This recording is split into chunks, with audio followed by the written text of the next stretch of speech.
wife calls it, you know, it's not a sweater, it's a jumper. Yeah. Like your new jumper. You look good, you're cleaned up. We're kind of near your hometown-ish, aren't we? Aren't you from this area? None of your fucking business, stalker. I'll take that as a yes. I was born in Boston. Yeah. Do it. My body, like technically. I'm sorry, I'm just trying to keep the drummer from escaping. I don't know, Norton's got somewhere to go. Norton's like, thank God, I'm out of here. I don't care about this crap. His job. I'm a carbon-based life form, but actually, if you break it down, Right. The composition of my like physical body Right. is actually mostly made up of Dunkin' Donuts. I knew you tasted great with milk. I could never figure out why. Okay, so that was a private thing. Oh. Wrong Misha. All right, good save. True. Enjoy yourself, buddy.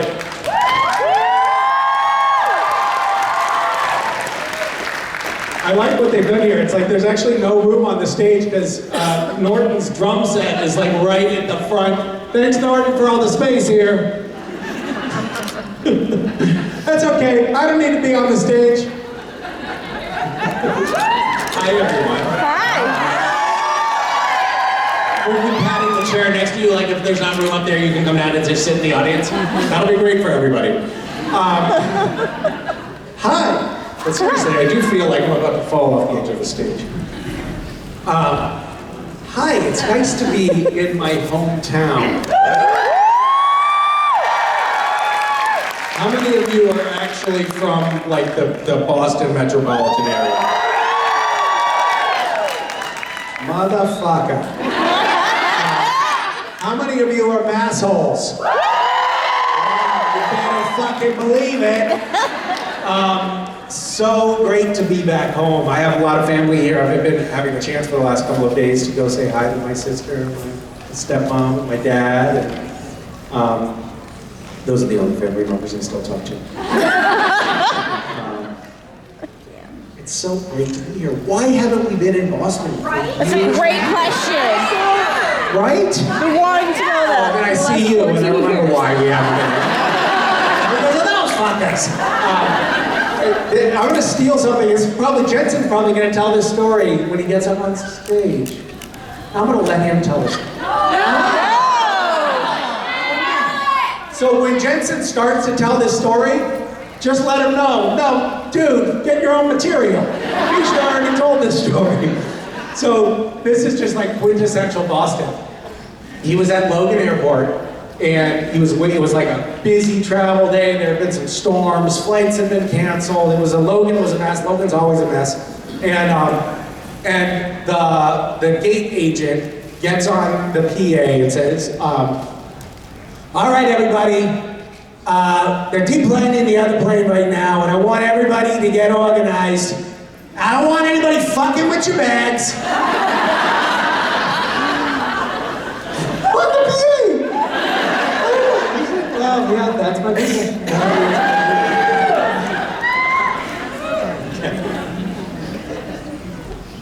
Cool. Oh, you're loose.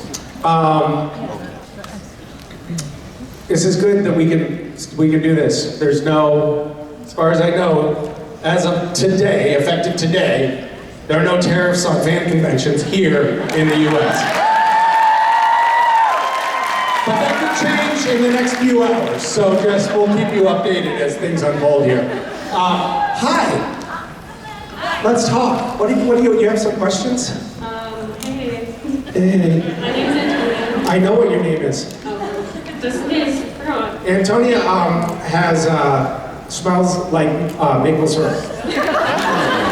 So whenever she's coming up in a photo from before she even rounds the corner, I'm like, smells like pancakes, smells like New England. I know who's coming. No. Thanks for airing that out. I'm the one airing it out, it's you. Okay, so my I wish I could prove, there's no way I could, everybody, I invite you to come to the smell. It's okay. It's such a good smell.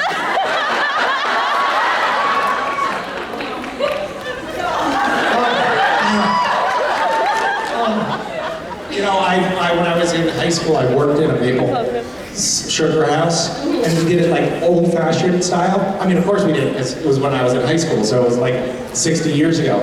But we collected the sap in buckets, and we had a horse and a wagon to pull the tank that we were dumping the buckets in.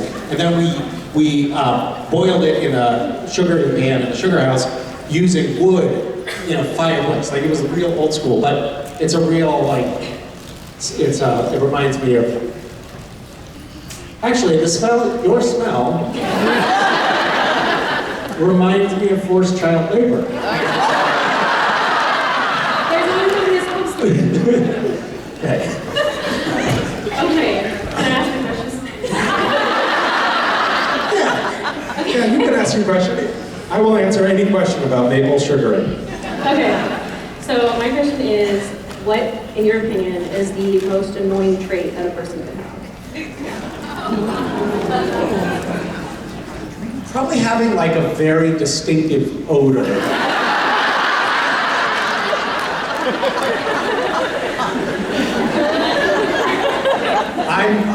I jest, of course.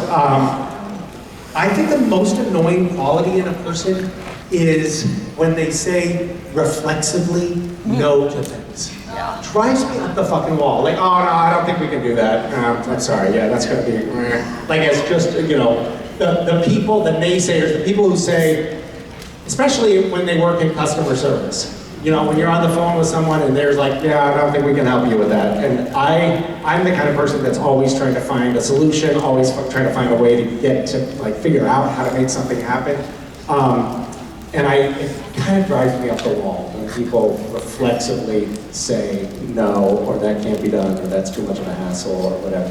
Because it's like, what are you here to do, if not to serve me? Am I ever, you know what I mean? Thank you. Hi. My name's Kristen. Hi, Kristen. I appreciate that he's tall enough for What the ball toy players or are pet marketing. do you have or desperately want as a child but you didn't get? And now as an adult, have you satisfied your inner child's desires?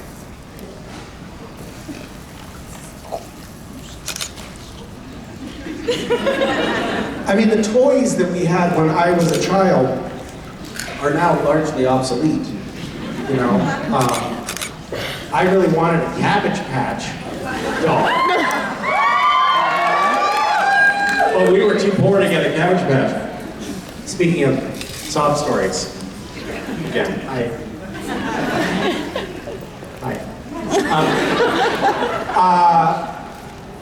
Yeah, I don't know, and as far as pets were concerned, like, we had a lot of pets, and so as an adult, I was like, oh, I can't wait to not have pets.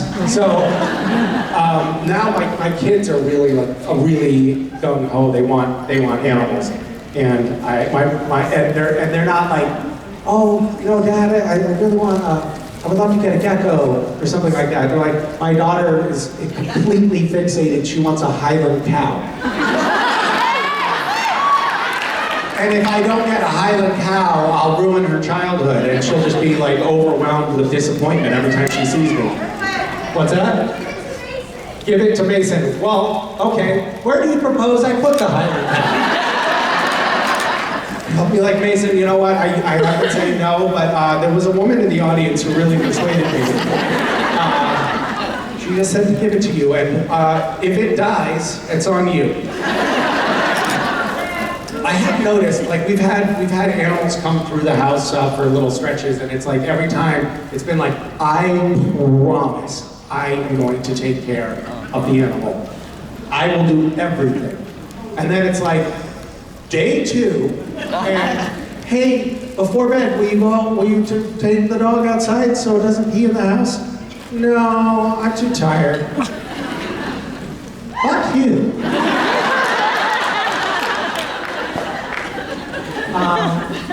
I'm sorry, you asked me about my childhood, and I just started swearing at my own children. This is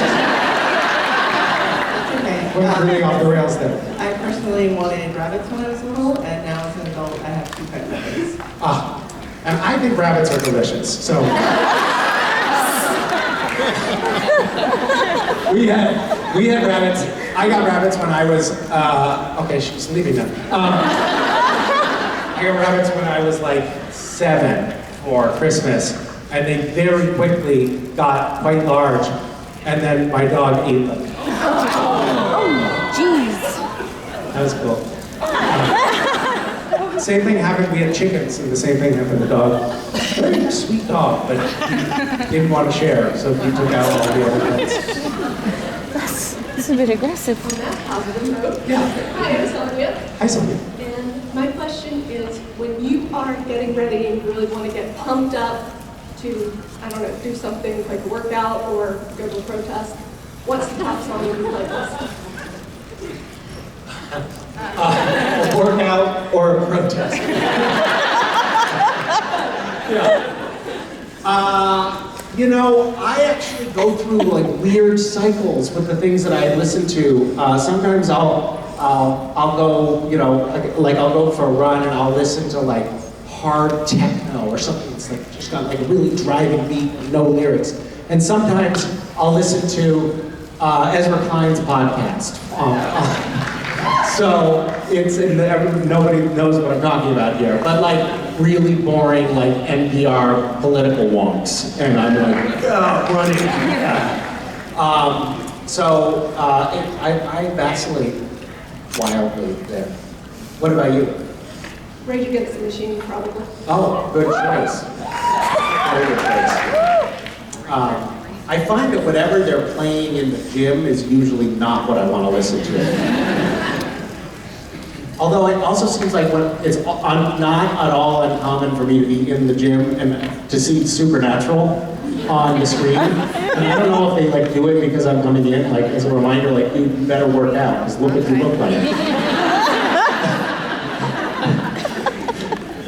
It's to motivate myself.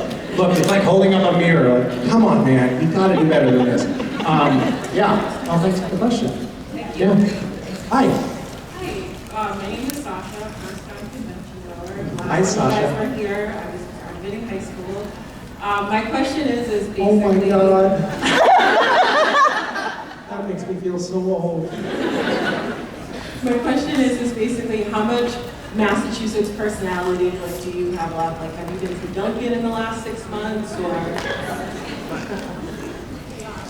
I have not been to Dunkin' in the last 6 months. I actually, yesterday I was like, looking at the map, I was running late between things and I was trying to figure out like, there's a Dunkin', it's gonna take me 20 minutes out of the way, should I do it? And I didn't end up going, but I have a soft spot for Dunkin' Donuts. I love I love Dunkin' Donuts in the winter time. There's like there's slush all the way up to the counter. They're pouring like a half gallon of half and half into everybody's large coffees. What was your question? How much of like your Massachusetts personality do you think you have left? You know, I think it shapes you being here, from here. You know, you go out in the world, there's a lot of things about Massachusetts that you don't realize are Massachusetts traits until you leave, like go to the West Coast and notice like, oh, people don't really know their neighbors or pay attention to their neighbors nearly as much as they do here. People don't swear as often elsewhere.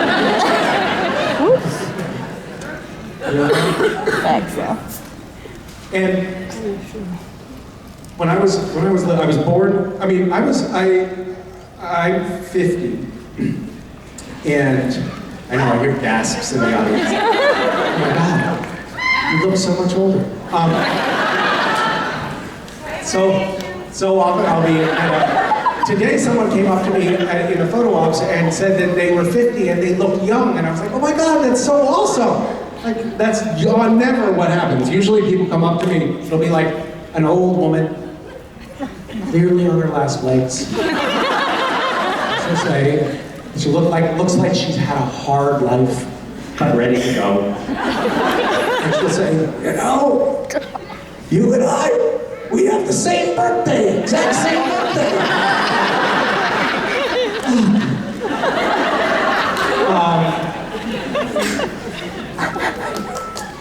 I grew up I was born in Somerville. I was born in Brigham and Women's in Boston, but we lived in Somerville at the time. And Somerville was like a war zone at that point. My parents, so we lived there until I was 2, and my parents moved because somebody had doused their van in gasoline and lit it on fire. I was like, no, I feel like this is a sign that maybe we should go somewhere else. So we moved to this really posh community called Billerica. And the neighbors there, they were fun, and they liked to engage in like fun neighborhood activities. Like they would get M80s and then put dog shit on top of them and light them in front of our front door, so that the front of the house was splattered in dog shit. And other horrible things. They were fishing in the Merrimack River, and they'd like pull the fish out, and then one would have a baseball bat, whack the fish off the line, and it was like there was like a grit. There was a real like hard-edged grit to growing up in the greater Boston area back in the 1970s, and I think that translates into, like, I carry that forward into the rest of my life. Like, I'm pretty intimidated.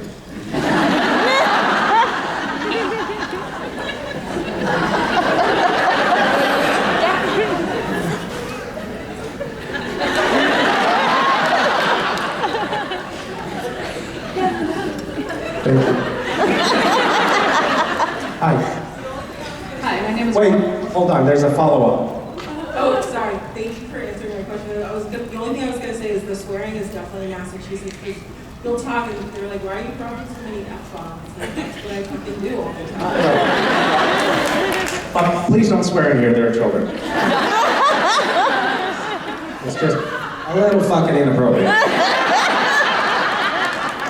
Hi. Hi, my name is Robin. Hi, Robin. Hi, I didn't think I'd get picked, so I'm a little nervous. I'm a teacher, and I just wondered what advice you would tell me to give my 8th graders. Well, drop out of school.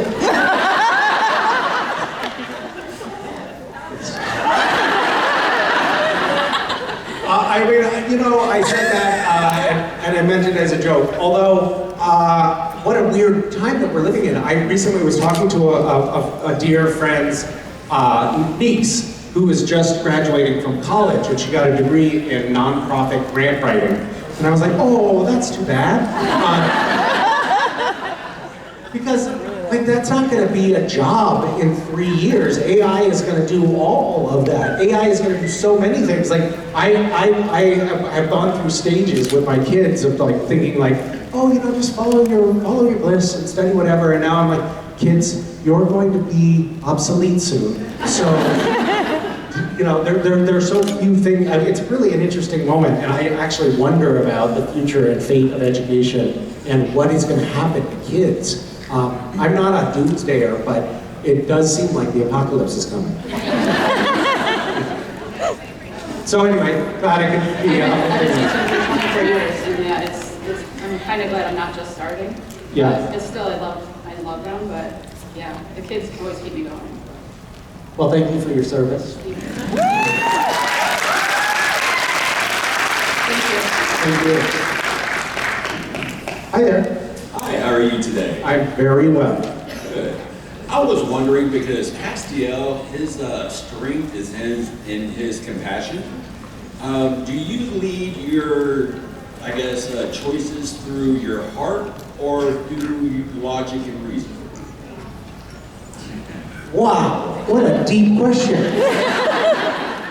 I think most of my decisions ultimately, like if I really parse it out, are based on what my penis wants.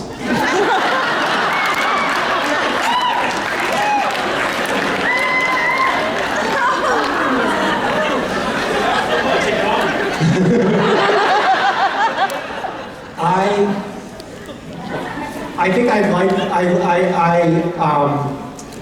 I use logic and reason a lot more than I wish I did. I think I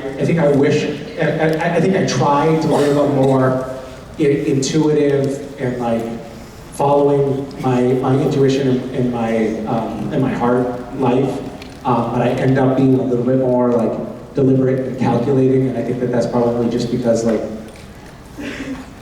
I don't know, I spent a lot of time, you know, I went to challenging college and I was sort of trained in that kind of thinking. I went to this school, University of Chicago, which was like, basically they had no arts, and it was very kind of like, you know, we took courses like logic and you know, calculus, and kind of framed the world in that way, and I think that that was a big part of like my development. So I tend to think a lot like that, and I tend to actually have a better experience in life when I do less of it. There's an honest answer for you. And also the first answer was also true. Thank you. Hi. My name is Andrea. Hi, Andrea. So I have kind of a generic question, but I want to know the answer. Okay, well, we'll see.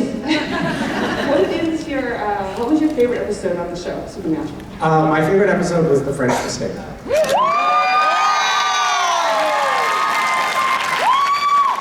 How many of you are so well versed in the show that you know what The French Mistake is?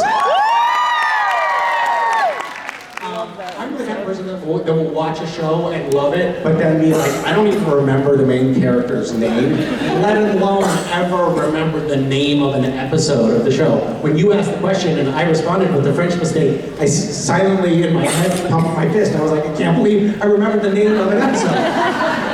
But for those of you who don't remember or who have never seen the show, The French Mistake is the episode where Sam and Dean are thrown into a parallel universe where they meet the actors Jared and Jensen, who are playing Sam and Dean on the TV show Supernatural, and there's a guy named Misha who plays Castiel on Supernatural. And when the script came in, first of all, there was a lot of like clearance with the legal department at Warner Brothers. We all had to sign waivers and like promise that we weren't going to sue for defamation for the representation of our actual characters on the show, and each one of us had to sign off on approving like the script and everything because it was crossing the line a little bit. And when I got the script, I was like, I love it, but I'd love to ask. Ben Edlund was the writer of that episode, and I was like, Ben, can you make the Misha character kind of like the quintessential Hollywood douchebag? And then he made like a couple of minor tweaks, but I felt like he didn't like push it far enough. So I added some things. Like I didn't like the crew on set would like say my name and I would ignore them. And the hair and makeup people came up to the Misha character and were like doing last looks on me, and I just pushed them out of the way like that. And the episode. It was so much fun. And the great thing about that episode is that you watch it, and like if you're a real like follower of the show and even know who Jared, Jensen, and Misha are a little bit, like there's some inside jokes for you. But for us, as cast and crew of the show, it was full of inside jokes that only we would know. Like little details about character traits of the crew members who were portrayed in the episode. So it was like Easter eggs within Easter eggs as far as I was concerned. Anyway, we aired the episode, and my manager called and said, Misha, I saw that episode where I saw that episode, the French Mistake episode. It was so great to finally get to see you just playing yourself.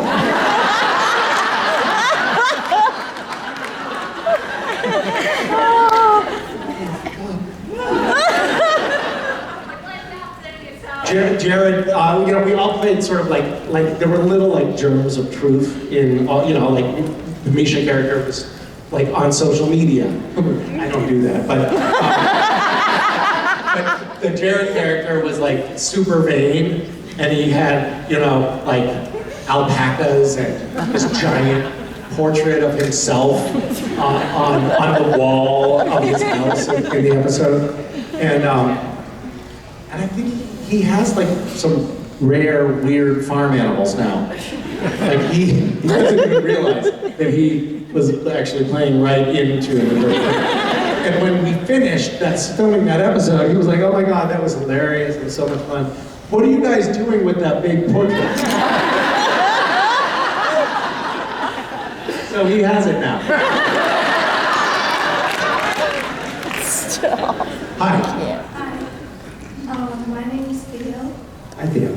I was wondering, since Cass has made a lot of mistakes throughout the show, I was wondering, in your opinion, which one was the most unforgivable?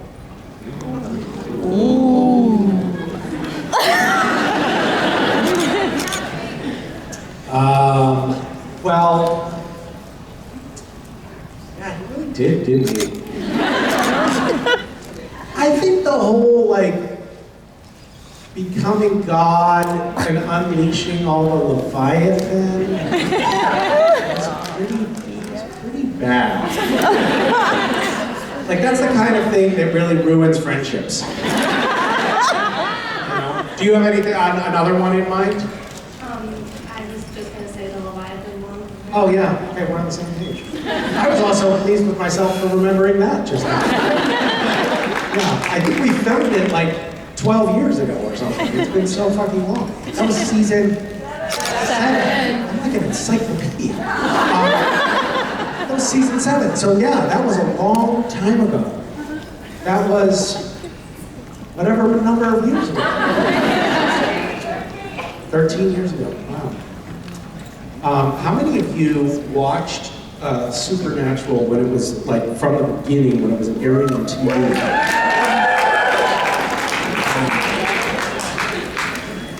I'm so sorry. Thank you for asking. Hi. Hi. My name is Oliver. Hi, Oliver. I was wondering if there was anything that the writers or directors had Cass do that you thought he just wouldn't do, but you had to portray it anyway. It was the very beginning of season 5, I believe. Yeah, season 5. And there was a scene where we're in one of those motel rooms, and Castiel sits on a whoopee cushion. And I just thought it was like, I thought it was so dumb. And I was like, guys, to the director, I was like, guys, do we have to do this is just like it's such a dumb gag. Like, it just doesn't make any sense. Why are we putting this in here? And then the director was like, well, it's in the script. And I was like, yeah, I know, but you know, if someone told you to jump off a cliff, would you jump off a cliff? And they said, well, listen, you want to call Eric? And I asked Eric. Eric is down in LA. And I was like, yeah, get Eric on the phone. Eric, like, this whoopee cushion thing, it's just dumb. I don't want to do it. Yeah, yeah, I understand. Yeah. So we're doing the whoopee cushion thing. Eric had this, it was funny because we just filmed on The Boys. There was a reunion of me, Jared, and Jensen all in a few scenes together again. And we're not allowed to say much, but there was like sticky bodily fluids everywhere. Can't wait. And that was just behind the scenes. I'm sorry, by the way, I made that joke earlier today in the meet and greet, and I just recycled it. I was like, that was funny, I'm gonna use it again. I'm workshopping material. So, one of the things that I talked to some of the crew about was like this, Eric has this amazing, well, Eric Kripke is also running The Boys, and he has this quality, which is that he actually has a real clear vision of exactly what he wants. And sometimes it feels like it doesn't make sense. And you're like, wait, what? This isn't it. And then it actually ends up working. And he's proven that enough times to enough people that now when it's like, well, Eric says that's what we're doing, that's what we're doing. But that was early on Supernatural, and I was still fighting, I was still resisting it. I learned the hard way. You do not question the master. Hi. Hi. I'm Allison. Hi, Allison. And following up on the voice question, without revealing anything plot spoilery, what's it like been being back on set with these two people who you had filmed with? And Well, it was with 5 people because Phil Segrisha was he was he was a producer director on Supernatural, and he's producer director on The Boys, and Eric Kripke was on set. So we had a reunion of the 5 of us. But when we got on set, The Boys is like on a scale that is kind of boggling compared to Supernatural. Supernatural was basically like a student film compared to what they're doing on The Boys. I think the budget is like 5 times as high per episode on The Boys as it was on Supernatural, and the quality is 7 times higher. So we got on set, without revealing much, I'll just say that like the set had a staircase, and we were coming down the staircase, and I saw this sea of crew. There's just like so many crew members standing around waiting for me, Jared, and Jensen, and Phil Segrisha is standing at the bottom of the stairs. And as we come down, this is like, for me and Jared, the first time that we're even setting eyes on the crew and vice versa. And he says, "Everyone quiet on the set. Jared, Jensen, Misha, I want you to apologize to everyone. Everyone, I'm sorry for what you're about to see unfold here. It's totally unprofessional, and I'm aware of that." And that's how we were introduced to the crew. And we did our best to live up to that.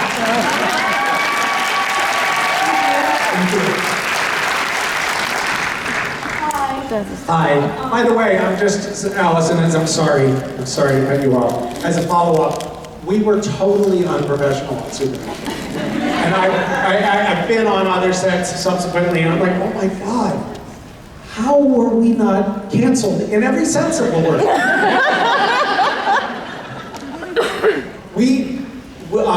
Phil Segrisha directed an episode.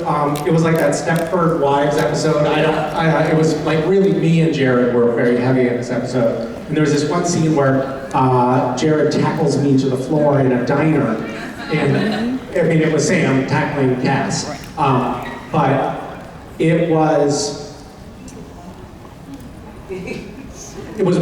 we did one long take that was about 20 minutes long, and we were essentially filming gay porn.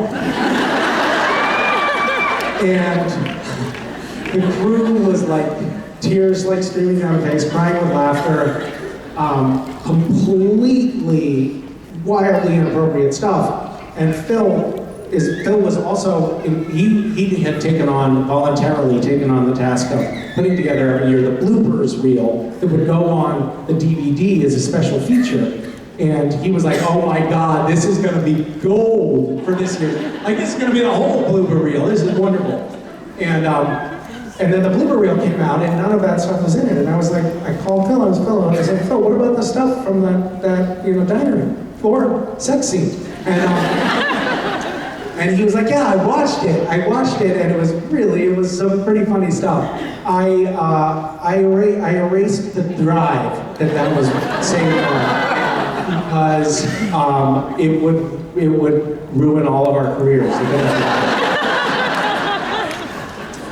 And there were many occasions where that sort of thing happened on set. So very unprofessional.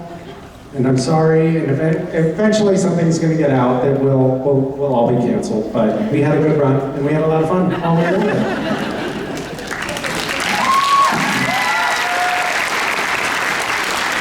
Hi there. Hi, I'm Bree. Hi, Bree. My question is, what musical do you think Castiel would be in, and why? Or what character do you think he would be in a musical, and why? Oh my God. I don't know. Do you have a vision for Castiel? Do you have some casting opportunities for him? I definitely do. I think Castiel would be an amazing Glinda from Wicked. Yeah. I wonder if I could pull that off.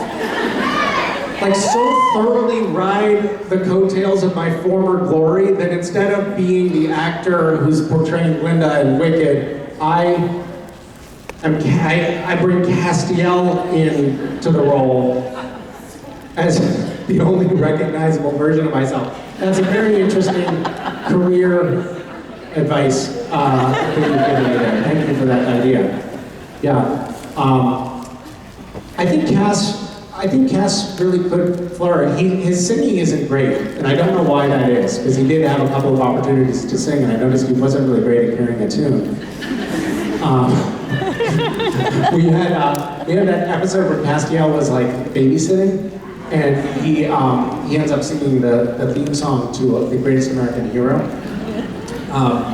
But it was scripted that he was singing Highway to Hell. And so I like learned Highway to Hell, and I was ready to sing Highway to Hell a cappella, and we got to set, and they were like, yeah, Warner Brothers couldn't afford Highway to Hell, but they own the song for the theme song to Greatest American Hero, so you can sing that instead. And I was like, I don't know that song. It's like, all right, and action. Go ahead, action.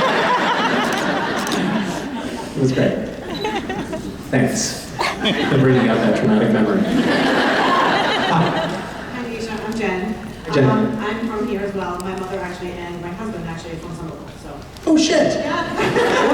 Yeah. So my question's actually about Boston and Massachusetts. So when you bring friends and family here, what is the top 3 places that you bring them capturing to? Well, I'll be honest with you. I mostly grew up in Western Mass. So yes, smattering of rural applause. We moved a lot. So when I was growing up, I left Billerica when I was 5, and then moved to Leverett, and then Montague, and then Amherst, and then Northampton, then Greenfield, then Deerfield, then Shelburne, then Northfield, then Coleraine. Holy. I think that's it. That's it. But so that's like my real childhood, and there are like the swimming holes in the various rivers and the bridges and rope swings that we used to spend the summer. Yeah, Humper's Pond, freezing cold. It's the coldest pond in America. I don't know how, but all summer long it felt like there was ice on that pond. But that's where I would take people, and like there's like a lot of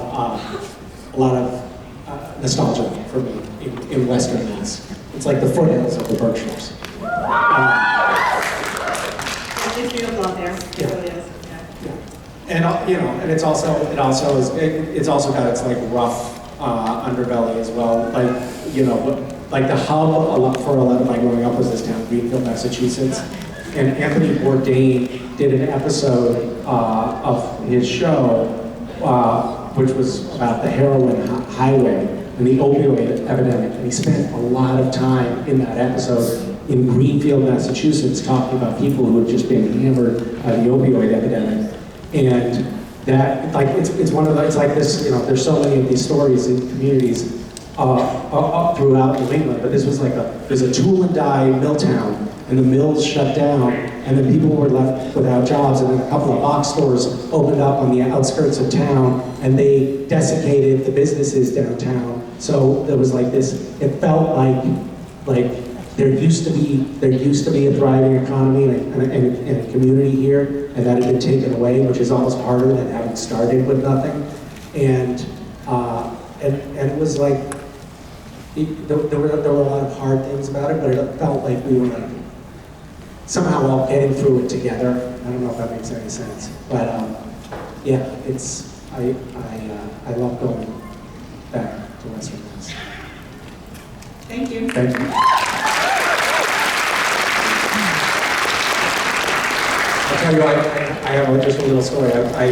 Last summer, I believe it was last summer, it was the summer before last. I went to middle school in Greenfield, Massachusetts, and me and my still best friend met in 7th grade in the school. And there were 2 teachers who were married to each other, who had they were our teachers in 7th and 8th grade, and they had a real impact on us.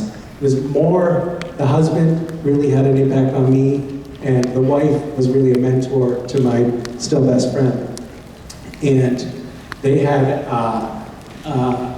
they turned 80, and they had a celebration of life because they both got some health issues, and they realized, like, I think we'd rather, like, get everybody together and have a celebration of our life before our funeral, so we get to see it. And it was such a sweet thing to do.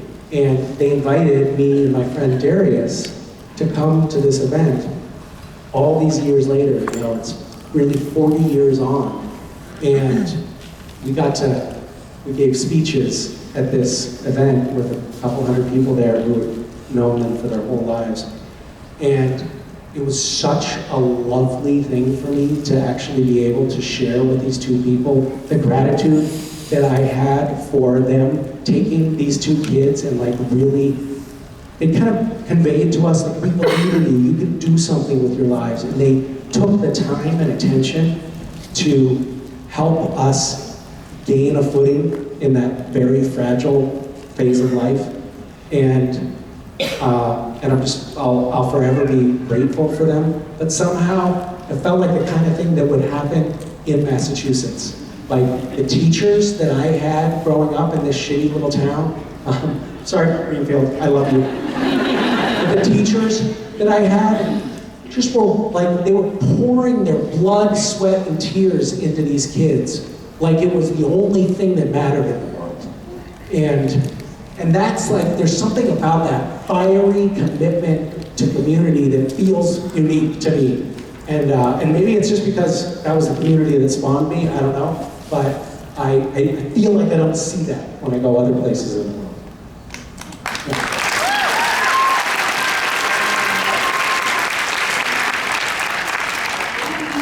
My name's Nakona.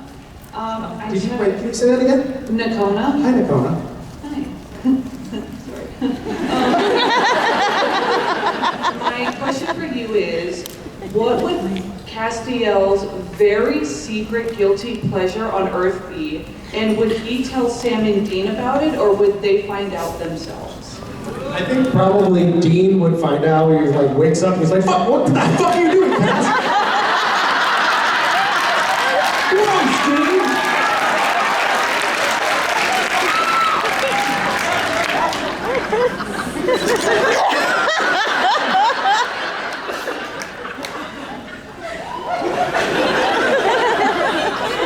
I can't believe you brought that up.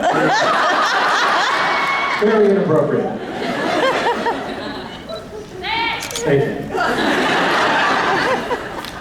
Hi, my name is Celine, and I recently just got LASIK, which is when I found out that like eyes are more prone to sensitivity to light. Because your eyes are so pretty and so blue, how sensitive are they?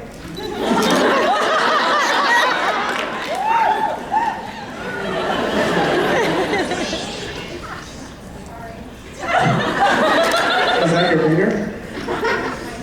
Your dad's calling? Do you want to take? Should I talk to him?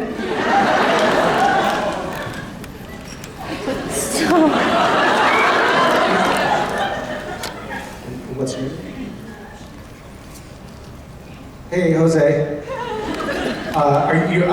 Nino's just handed me your phone. Her phone, to talk to you. Well, you're on speakerphone, and there are about 2,000 people listening.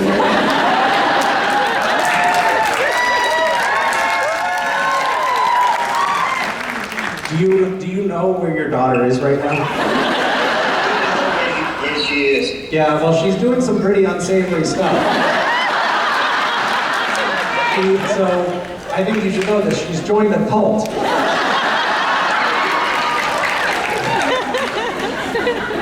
This is an intervention. Anyway, she can explain to you the rest of it, but she needs help.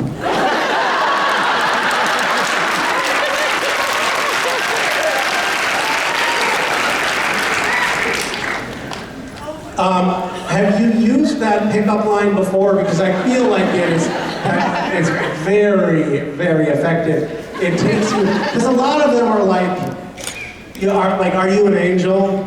Did it hurt when you fell to earth because you're an angel or something like that? But yours is subtle because it feels like you're just complaining about a medical drama. And then it takes a right turn. and suddenly you're like, oh my God, I am pretty. I will tell you that for most of my life, I had perfect vision. In fact, my vision was like 2015, which is better than 2020, and I was always like, I don't need glasses, because I don't read books, and then all of a sudden, when I turned 48, it was like, what the hell is going on? Why did everyone get blurry? And it's like, it's very hard to read, but I don't think you can fix that with LASIK. Not the age thing. Mine, I had it since I was 5. You have a young person's problem, and I have an old person's problem. You kind of undermined your pickup by calling me old.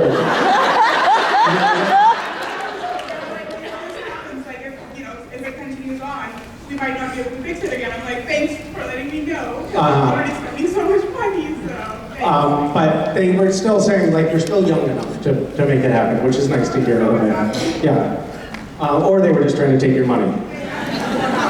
Yeah. Well, congratulations on having your vision fixed, and thank you for acknowledging my eyes like that.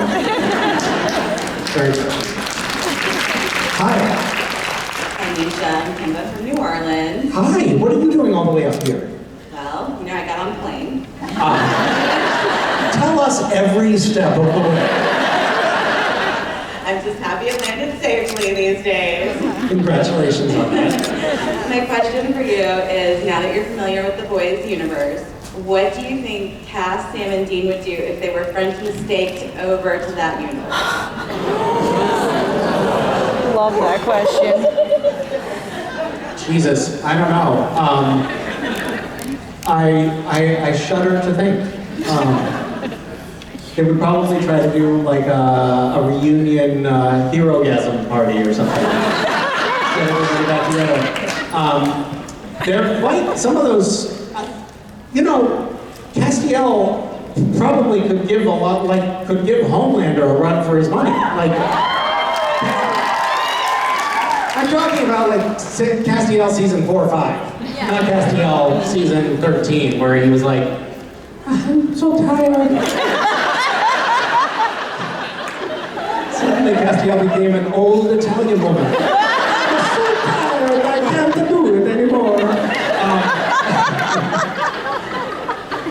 But Castiel, what happened to him? What happened to that fucker? He was like, he came out of the gate so strong. He could do everything. He could time travel. He could teleport. He could just raise his hand and knock a wall down. And then by the end of it, he was like, get away.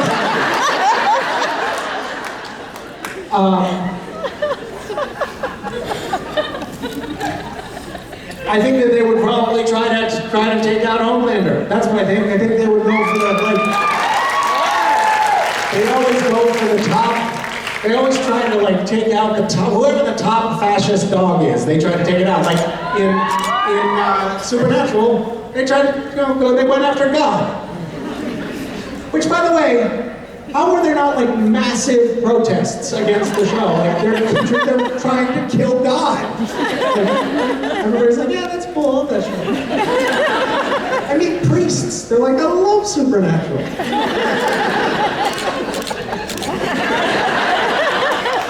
Thank you. Hi. Hi, Misha. My name is Lauren. Hi. And my question is, if you found yourself in a Freaky Friday body swap type of Jamie Lee Curtis, Lindsay Lohan situation, whose body would you want to wake up in, and keeping in mind that Whose body would I want to wake up in? someone else would have to be in your body as well. I don't like the way you phrased that.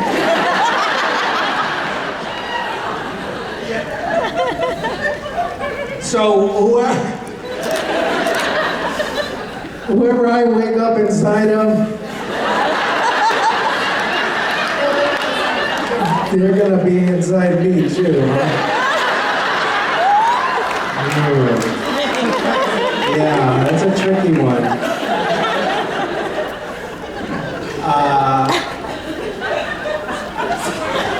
I really feel like I've been painted into a corner. How am I supposed particular question was phrased,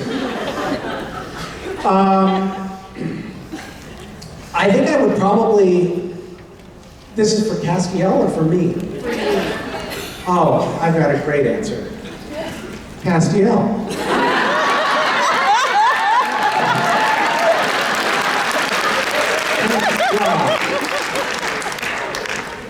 This is gonna be a totally autoerotic thing, and we're gonna be totally fine. And I would finally be able to say that iconic line, Cass, get out of my ass.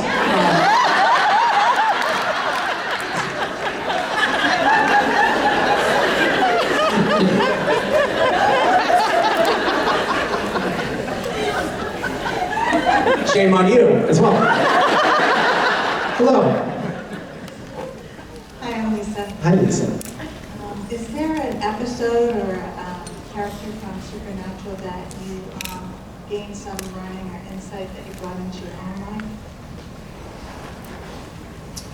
I think I learned a lot, like this sort of goes back to an earlier question from this panel, but I think that I actually did take some, even if subliminal, unconscious teaching from Castiel's character of being somebody who was always trying to do the right thing, even when he's catastrophically fucking up. Was it a bridge too far? Was it to get out of my ass line? What was it? Just give me the feedback. I want, and that was it. That was it. That was what tipped the scales. Yeah.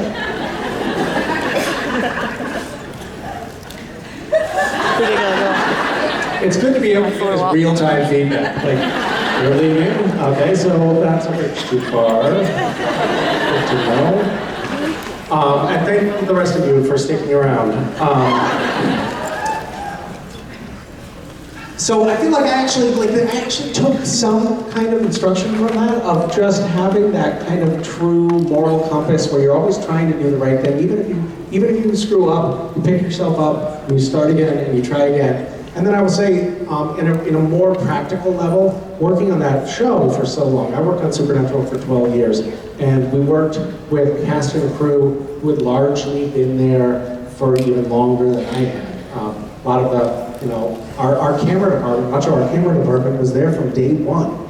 And 15 years working on a show that starts at 7 o'clock in the morning every Monday and ends at 3 or 4 o'clock in the morning the following Saturday, every week, working through the night, over and over again, often outside in the driving rain in Vancouver when it's 35 degrees, and no one ever complained, and no one ever dropped the ball. You know, everybody was accountable to everyone else on the crew. Everyone knew, like, if I show up and I don't know my lines, or if I linger in my trailer and don't show up on set, I'm not just screwing up my scene, but I'm screwing up this whole night for 150 people that I'm working with. And that like kind of toughened me up, and also I definitely learned I learned a lot just from that experience of working with the crew, where everyone knew, like, if the on-set painter wasn't standing at the ready to fix something on the wall when blood got splattered on it and we needed to do another take, everyone on the crew would have to wait. So every single person was vital, and every single person held up their end of the bargain on that show, and I think that actually taught me a lot. Yeah. Thanks. Hi. How are you doing? I'm pretty good. How are you? Good. My name is Melissa. Hi, Melissa. And, my question is kind of a two-parter. Okay. I first was wondering, your Misha voice is very calm and soothing, but your Castiel voice is very deep and gravelly and serious. So I was wondering where that came from when you were building the character, and I was wondering if you might say a particular line for me. Yes. So the Castiel voice that you hear, you notice that, I don't have a Boston accent, even though I'm from Boston. I work very hard to get rid of that. I also like the Castiel voice is actually my natural voice. And this is an effective voice that you're hearing right now. Yeah, right. And I do it so that I'm less intimidating to people. Because that's sort of like my natural, like just like deep, overpowering masculinity that comes through is often a bit much for people. So I trained myself to speak with this affect. But it's, my natural voice is very much like Castiel voice. So I was wondering if you might, for me and for the rest of the crowd, call me ass butt. Hey, ass bud. I'll tell you two things. So one, the Castiel voice, right? I read the script where Castiel shows up, and in the script, Castiel is in his true form. He's an angel, right? And he's trying to, this is before he finds a vessel, he's trying to communicate with Dean ineffectively. And in so doing, the television is blowing up, the windows are shattering. And so I thought, oh, well that makes sense. What I'll do is I'll give him this like deep, commanding, gravelly voice because of this little like seed in the script that his voice was like causing things to break. At the time, I thought I was going to be doing 3 episodes of Supernatural. I didn't fucking know. It was going to be 12 years. I would have gone another way. And doing that deep, gravelly voice, it was actually hard on my voice. And it was like, maybe season 5 at some point, I went to the doctor and I was like, I have had a sore throat for like 2 months, and I don't know what's going on. It just won't go away. I figured out that I actually, I was damaging my voice with the Castiel voice. And it got worse over time because I was on set, and Jensen had always been like, hey, dude, so I'm going, let's go. But then I came on and I was like, hey, hello, Dave. And so then Jensen was like, oh, fuck, I'm not gonna let that fucker have the deeper voice. So then you were like, hey, Sam. I'm not gonna do that. Hello, Dave. And then Mark Shepard got on the show and hello, boys.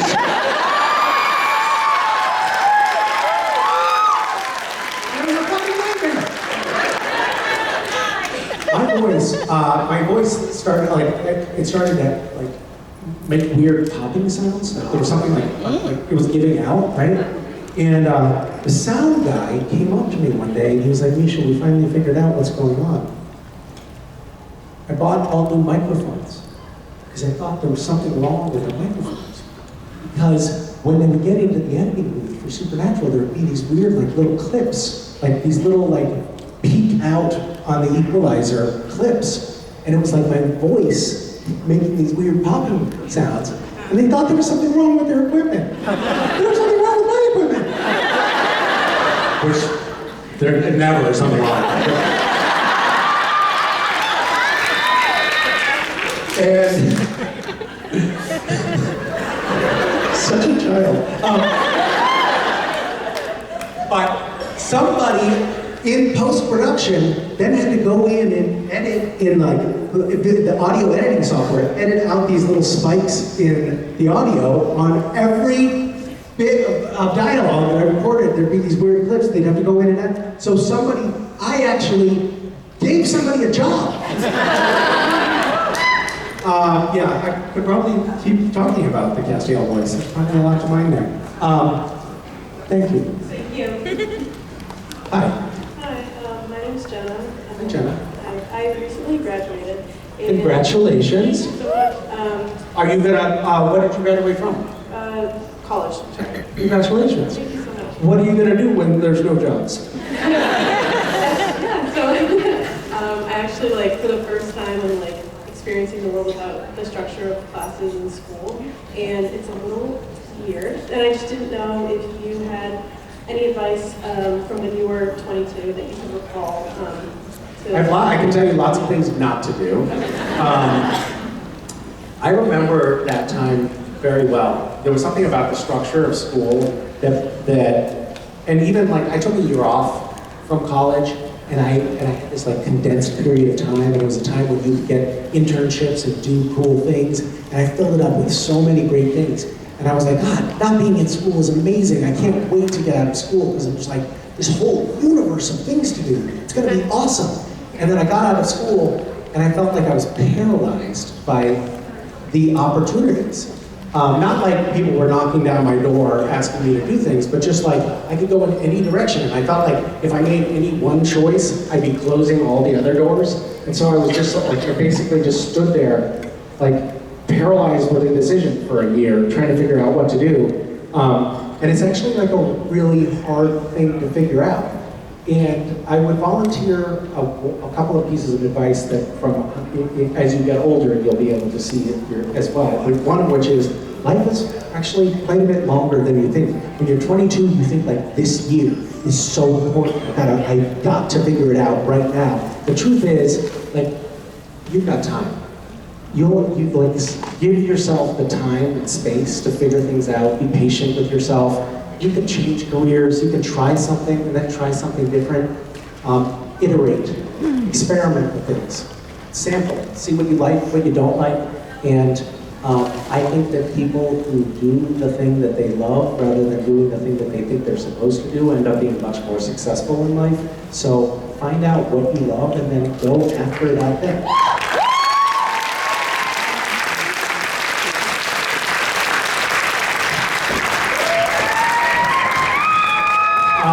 Hello. Hi, guys. I don't think this has ever happened before, but you'll notice standing in the wings. Oh my God, you made it through all the questions? Not a soul. Wow. Yeah. No, cheers. No, well, I've been, for the last 15 minutes, I've been trying to ask, did anybody have anything that they want to ask? And nobody wanted to hear anything. In fact, they were just booing before you guys got there. Thanks for showing up. It's a new Misha. Hey, Misha. 2025 Misha. Yeah. Very honored. I think it speaks to your efficiency, I think. Very efficient. I get very quick, succinct, on the point answers. No tangents. Amazing. And that laughter tells me maybe they weren't so on the point. Is that, I don't know why they're laughing. Something's amiss. Somebody must have farted. That wasn't me. Well, ladies and gentlemen, you know him, you love him. He answered all your questions. Misha,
so great, I love him so